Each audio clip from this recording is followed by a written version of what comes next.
Welcome to Settling is Bullshit, a sweary podcast about claiming your joy. If you are craving healthier boundaries, a greater sense of purpose, or an increased capacity to feel at ease in your own skin, then you are in the right place, my friend. I'm your host, Kate Blauck, joy activist and life coach to smart and sensitive humans. I'm here to offer you practical tools and playful encouragement to step forward and be your most awesome self. My hope is that each episode will leave you feeling a bit more empowered to make brave choices and claim your joy. Hello, my dear. I am back from a somewhat unplanned break from the podcast, you may have noticed. Or maybe you're enjoying your summer and you didn't notice. Either way, I took a few weeks off, in part because I think this new plan is that I'm just going to take Mercury retrogrades off because they tend to hit me pretty hard.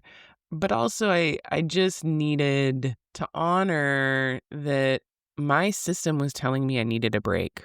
I wasn't feeling very inspired, and I needed to just set things down for a minute and go for a literal and figurative walk so that I could come back when it was time.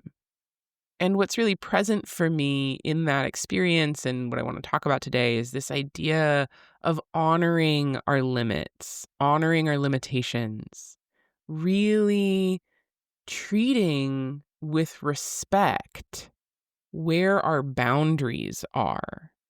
I actually looked up the definition of limit and limitation, and the first definition is something that bounds, restrains, or confines. And I think most of us, and I know I historically have had a really fraught relationship with my limits. I historically have tended to ignore them or blow past them or not even recognize that they were there. Because many of us don't really like being told what to do. And that's what that definition kind of feels like and sounds like, is that, oh, no, you can't. That a limitation is a line in the sand that says, well, you can't do that. And we certainly live in a culture that encourages us to push past our limits, to go harder, go faster, go stronger, ignore what our system is telling us. And so I know that I never really learned how to actually tune in and hear what my system was telling me about, like, this is a limitation, this is my boundary.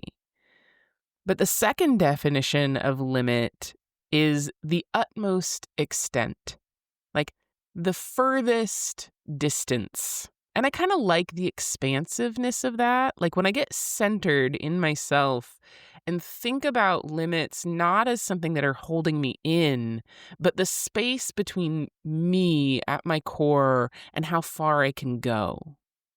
There's something really nice about that I'm playing with, and this idea of finding those boundaries, like finding just how spacious I can be in whatever area or activity of my life.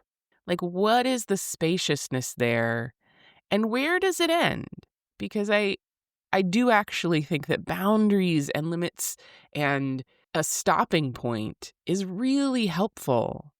If I don't tell myself, like, okay, at 5 p.m. every day, I'm going to close my laptop and put work down, then I'll just keep going. And the other things that are genuinely important to me, like eating a healthy meal, being present in my recovery meetings, being present with the people in my life, like those things will start to erode if I don't have like a clear boundary or a clear limit. And the annoying thing about being an adult is that I have to set those for myself. And I've talked about this kind of thing on the podcast a lot. And I'm also just realizing as we're approaching episode number 50, official episode number 50, we're past episode number 50 if we're counting blogs. But like, I've been at this for a while. And something that I'm just noticing and embracing is that we all need repetition, that I have to say the same things over and over so that I can absorb them into my system. I have to hear the same things over and over so that I don't forget them. And that's just like, okay, that if you keep listening, you're going to hear me talking about stuff in slightly different ways and slightly different flavors. And that's beautiful. I love it. So hopefully you love it too. And, rest and energy and boundaries and creativity and play and joy, all of those things are just big themes of this podcast.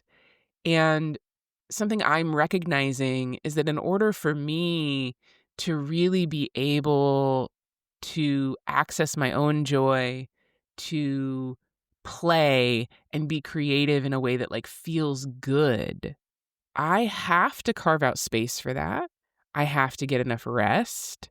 I have to be able to replenish myself and not let things become a chore.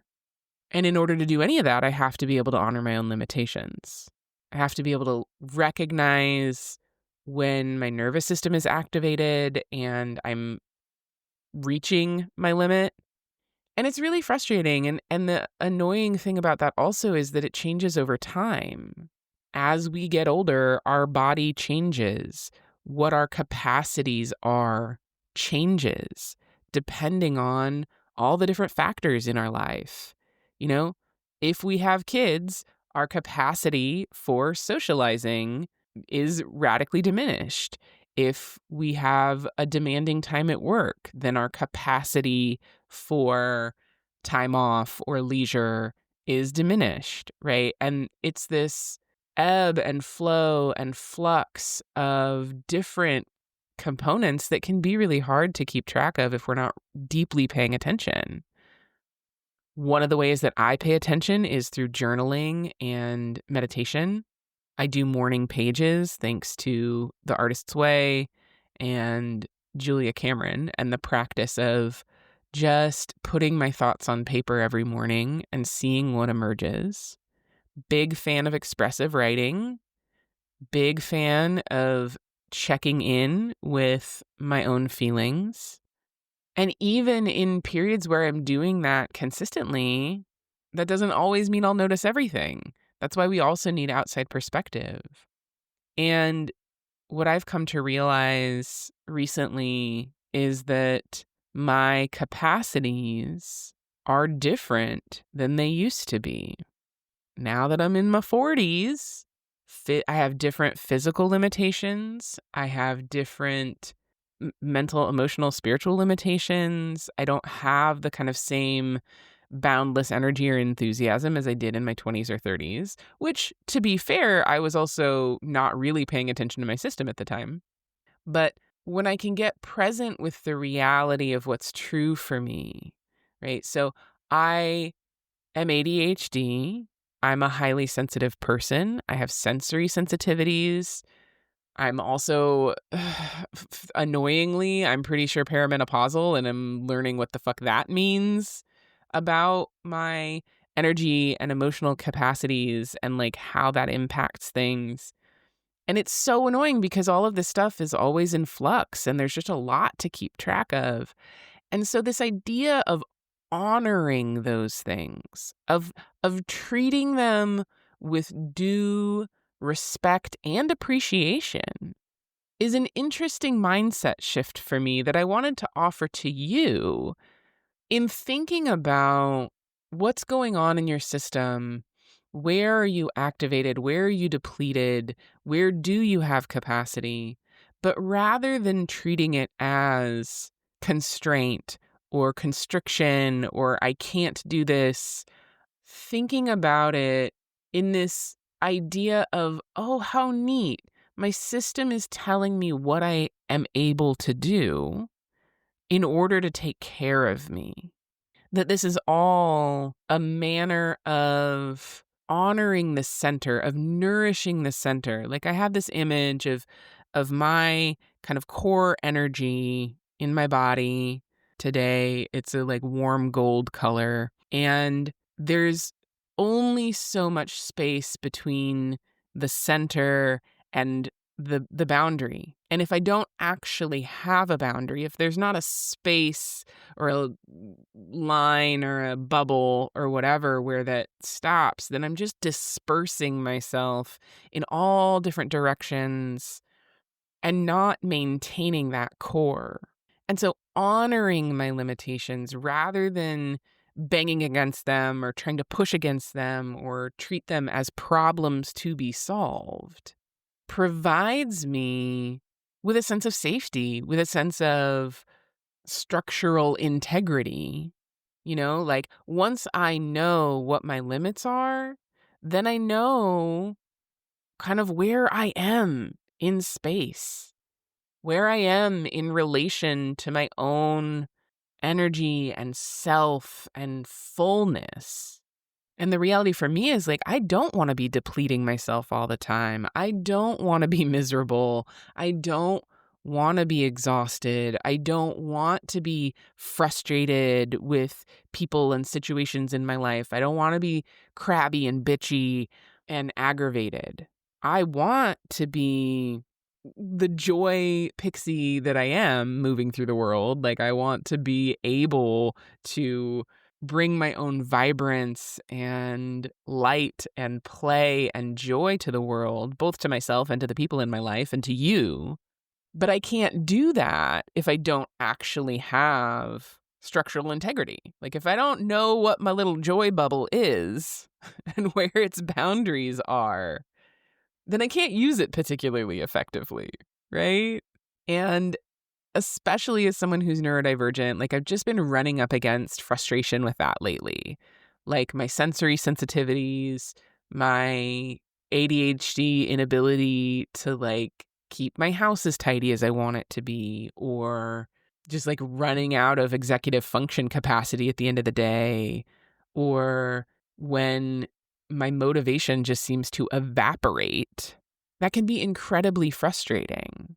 And ADHD is like my specific example, and whether you're neurospicy or not, like just thinking about like what are the areas where you don't seem to be able to do the things that you want to be able to do, or that are hard or frustrating, and that like maybe there's a limit or a boundary or a deeper understanding that might be available to you if you sit and look at that, if you sort of sit and be with it, as in the conversations about parts work that we've had and self-love and self-compassion, right? It's learning to approach the parts of ourselves that we've historically been frustrated with or angry at, the sort of aspects of who we are that don't meet our ideal or our standard, and holding those with love and compassion and respect. The beautiful part of being a highly sensitive person is that I'm deeply empathetic. I am deeply aware of nuance in emotion and what's going on with people, the energy in a room.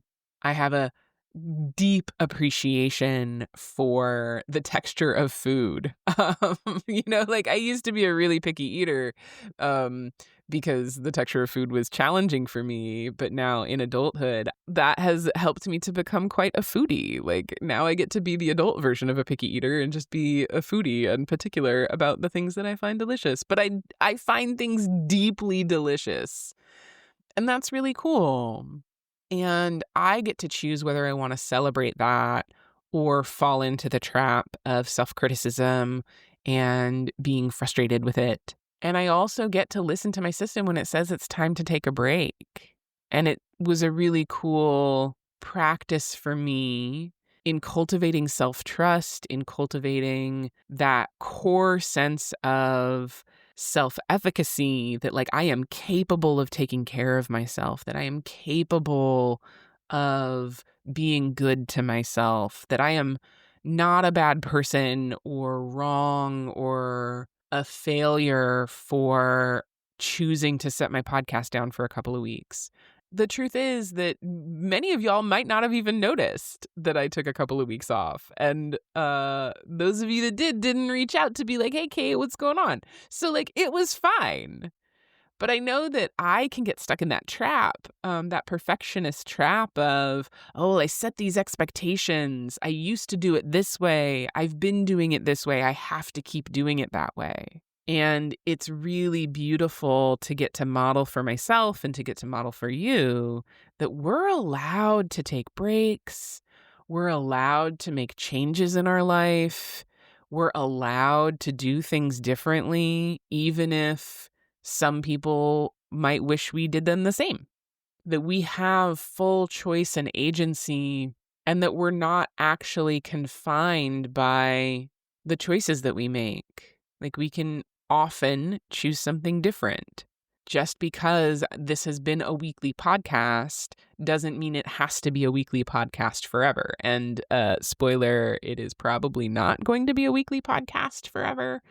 Part of what has become clear to me in this Mercury retrograde period, this period of review of my communication area of life, is that as much as I love this podcast and as much as I love getting to talk to really cool people and share my thoughts with you, there's a lot of work on the back end, and it's not particularly sustainable for me to do this every week. And I have some sadness and some grief around that. But part of honoring my own limitations and what's true for me in terms of my capacity is recognizing that if I keep trying to show up every week, I'm going to get sloppy. Like, it's not going to be good. I'm going to stress myself out, and I'm not going to be happy with the episodes or the outcomes. And the way to honor how much I love this podcast and how much I love you as my listeners and how grateful I am for all of the time that I've gotten to spend on this and for all of the time that you've spent with me is really making sure that I am showing up well when I do show up. I don't know if I'm going to go down to every other week. We might end up in an intermittent reward situation where, like, it's going to be week and a half-ish when I feel like it. I don't know. But something is going to shift. So this is your warning that I'm working on honoring my own limitations and bringing myself back to my own center and my own core and what truly deeply matters to me and how I can spend the limited energy that I do have in ways that feel nourishing both to me and to my sense of purpose and meaning in the world. Doing this podcast is really important for my sense of purpose and meaning in the world. And that doesn't mean it has to be weekly. That doesn't mean it has to be on a set schedule. That doesn't mean it has to be a routine of solo episodes and interview episodes. It just means I need to show up to the microphone when I feel connected and intuitively inspired and like this is a nourishing experience for me. Because if it starts to become a chore, if it starts to become stressful, if it starts to become a burden or overwhelming, then I'm not honoring it. I'm not treating it with the love and respect that I want to be treating it with if it's an obligation. Like, I don't want this to be an obligation, especially because, like, y'all aren't paying to listen. And I want to keep it free. And so it's not a job. It's just something that I love and I'm putting out into the world in a gesture of love and support. That being said, it would be really helpful to have some support around it. And so I'm opening up a Patreon. I would absolutely love donations. It would really help me continue to keep this going. It feels edgy and scary to like ask you to contribute, but if I don't ask, then nobody can give me anything, right? Like if we don't open the doorway, then things can't come through. And so that's a bit of a stretch for me, but honoring my limitations is recognizing that like this isn't financially sustainable for me long term unless something shifts, and it isn't energetically sustainable for me long term unless something shifts. And all of that's okay. Like all of that's allowed. It's okay. And it's actually kind of beautiful to really get clear on like what our boundaries are so that we can stay centered and nourished and grounded and in our own beautiful power and energy. So my invitation to you, first of all, is to like check in with your energy today. How does it feel like when you like close your eyes and like get into that center of yourself? What color is it? How bright is it? How big is it? How does it feel today? And like, where do you need replenishing? And whether it's helpful to imagine it or not, like what areas of your life is it going towards that maybe it needs to and maybe it doesn't? Like what are your limits? What are the like boundaries or borders or greatest extent of ability in your life that need your attention? What's calling to you in the sense of, I have pushed past my limit, I need to retreat, or, oh, I actually have more energy that could be going this direction? Just the invitation is to just check in with that. All of this, all of the things that I am doing here are really about checking in with ourselves, like having a little check-in, having a little state of the relationship conversation with ourselves of like, where am I at? How am I doing? What do I need? What's going on, buddy? So my invitation is to take a few minutes to do that with yourself today. And yeah, I'd love to hear like what color is your energy today? What boundary or limitation did you discover in that process? And I'm just like imagining all of us in our beautiful little energetic snow globes wandering around the world and being able to embrace each other and show up well and in our kind of full vibrance and capacity when we know kind of how big our bubble is and that we get to be excited about that. Like, I don't know, that image just delighted me of like, yeah, like we all get to have different sized bubbles. No, bigger isn't necessarily better. You know? So that image delighted me, and I hope you'll play with that today and find something beautiful. Thank you so much for listening. If you enjoyed this episode, please help me grow the podcast by subscribing, leaving a review, and sharing it with anyone you think would benefit from hearing it too. Your support means the world to me. If you'd like to get updates about new episodes, posts, and offerings, please visit settlingisbullshit.com to subscribe to my newsletter. You can also find information there about working with me one-on-one to build your most amazing life. Until next time, remember that I believe in you and that you are fucking awesome.